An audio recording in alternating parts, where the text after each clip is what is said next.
رات کے وقت ملاکنڈ ڈویژن میں ہمارا ایک بہت بڑا پاور شو ہوا. ملاکنڈ کے حقوق کے حوالے سے ہوا.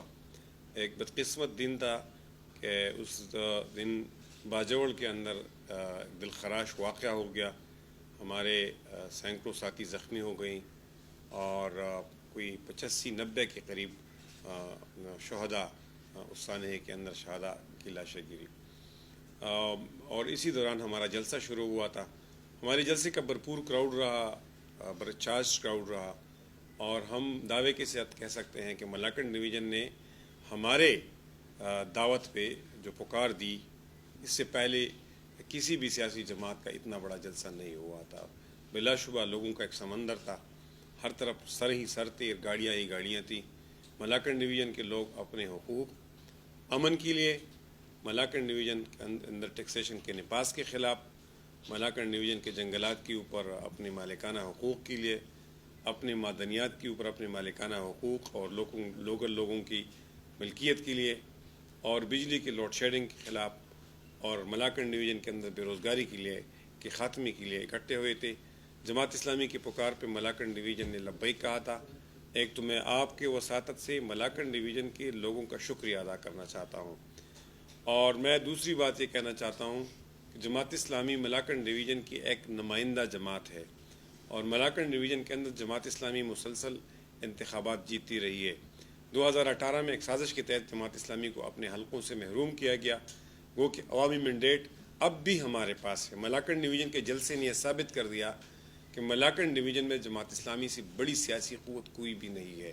اس لیے ہم ملاکنڈ ڈویژن کے عوام کو باور کرانا چاہتے ہیں کہ ہم نے ان کے جو مسائل اٹھائے ہیں، جس میں ٹیکس ایکسٹینشن، ہم 10 سال تک ایکسٹینڈیبل ایکسٹینشن چاہتے ہیں، اور اس کے ساتھ ساتھ ہم ڈیولپمنٹ کا بہت بڑا پیکج چاہتے ہیں، اور ہم ملاکنڈ ڈویژن کے اندر بڑے پیمانے پہ صنعتیں لگانے کا مطالبہ کرتے ہیں تاکہ بے روزگاری ختم ہو.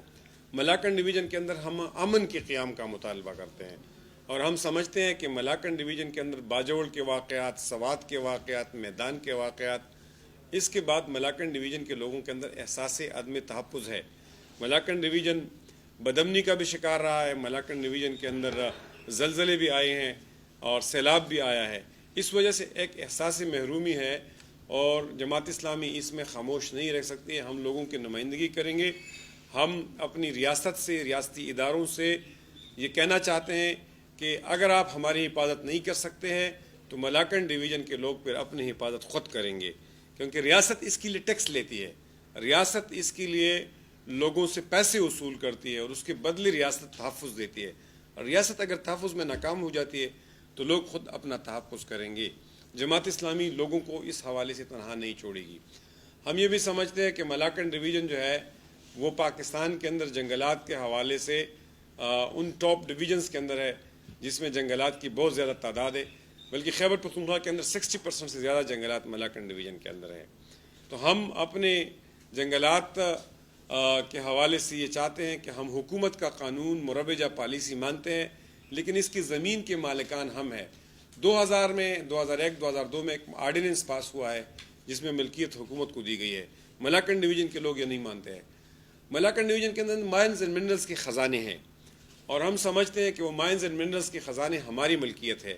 کراچی، اسلام آباد سے آ کے لوگ اس پہ قبضے کر لیتے ہیں، پھر ریت بجری کو مائنر منرل کا نام دیا جاتا ہے، اور لوکل لوگوں کو اس کے تصرف سے اپنے ذاتی استعمال کے لیے رکوایا جاتا ہے.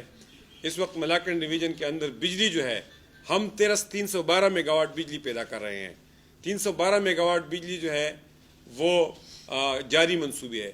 1500 میگا واٹ بجلی کے منصوبوں کے ہمارے ہاں فیزیبلٹی ہے.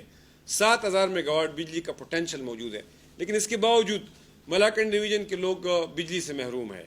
ملاکنڈ ڈویژن کے اندر لوڈ شیڈنگ ہے. ہم حکومت سے یہ مطالبہ کرتے ہیں کہ وہاں جو ملاکنڈ ڈویژن کے اندر بجلی پیدا ہوتی ہیں، اس میں سے وہاں کے لوگوں کا حصہ دیا جائے.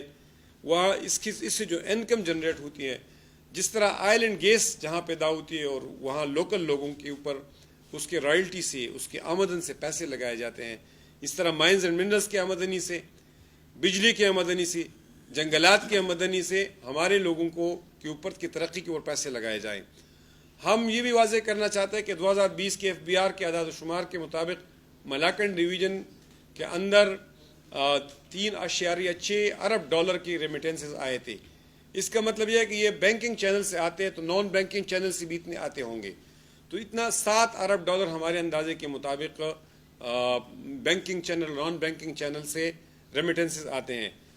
اس لیے ہمارے اوورسیز کے جو دوست ہیں وہ پاکستان کی آمدنی میں بہت بڑا حصہ ڈالتے ہیں, لیکن اوورسیز کے لیے کوئی فیسلٹی نہیں ہے. اوورسیز کے لیے نہ کوئی اسپیشل کاؤنٹر ہے, نہ وہاں کوئی اعتماد سینٹرز ہے, نہ وہاں کوئی میڈیکل سینٹرز ہے کہ جہاں اس کے جو باہر جاتے ہیں میڈیکل سرٹیفکیٹس ان کو ملتے ہیں, کلیئرنس ملتی ہے, اور نہ وہاں ان کی کوئی فیسیلیٹیشن ہے. وہ دیکھ کے کہتے ہیں. سوات کا ایک ایئرپورٹ ہے, کانجو ایئرپورٹ, وہ ڈس فنکشنل ہے. تو ہم سوات ایئرپورٹ کی بحالی کا بھی مطالبہ کرتے ہیں. ہم ایک مرتبہ پھر اس بات کا اعادہ کرتے ہیں کہ ملاکنڈ ڈویژن پاکستان کی ترقی میں کنٹریبیوٹ کر رہا ہے. ملاکنڈ ڈویژن سے پانی نکلتا ہے یا کشمیر سے نکلتا ہے یا ملاکنڈ ڈویژن سے, اس سے پورا پاکستان سیراب ہوتا ہے. ملاکنڈ ڈویژن کی آبادی 4 کروڑ کے اراؤنڈ 2023 کی سینسس کے اندر پوری پاکستان کی آبادی ہے, خیبر پختونخوا کی آبادی ہے, اس میں 1 کروڑ ملاکنڈ ڈویژن کی ہے. ملاکنڈ ڈویژن کا رقبہ جو ہے وہ 40% ہے باقی صوبے کا. تو اس لیے ہماری اتنی بڑی کنٹریبیوشن, اتنا بڑا حجم اور ایک اسٹریٹجک امپورٹنس ہمیں اگنور کیا جاتا ہے. تو جماعت اسلامی لوگوں کی نمائندگی کرتے ہوئے اس تحریک کو آگے چلائے گی. عنقریب ہمارے ضلعی امراء اور سیاسی قیادت بیٹھ کے اس تحریک کے آگے کا عمل طے کریں گے, اور ہم آگے بھی اپنی مقاصد اور اپنے مطالبات کے حصول تک اپنی ایکٹیویٹیز جاری رکھیں گے.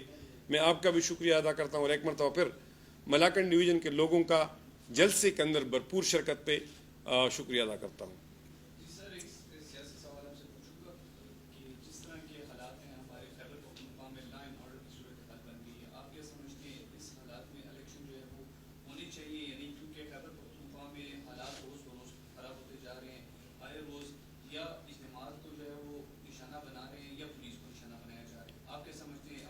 دو 2013 اور 2008 میں اس سے بھی حالات خراب تھے, اس لیے حالات کی خرابی کا بہانہ بنا کے آئینی عمل سے فرار جو ہے وہ اس ملک کے اداروں کے لیے اور اس ملک کے اپنے معاشی صحت کے لیے اور سیاسی استحکام کے لیے بہتر نہیں رہے گی.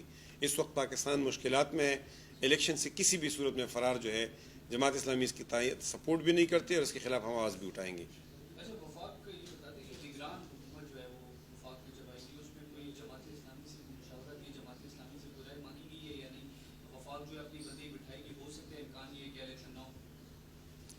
دیکھیں, کیئر ٹیکر سیٹ اپ کے اندر ہم انٹرسٹڈ نہیں ہے. جماعت اسلامی ہم سے مشاورت ہو نہ ہو, ہم یہ چاہتے ہیں کہ caretaker set up neutral ہو.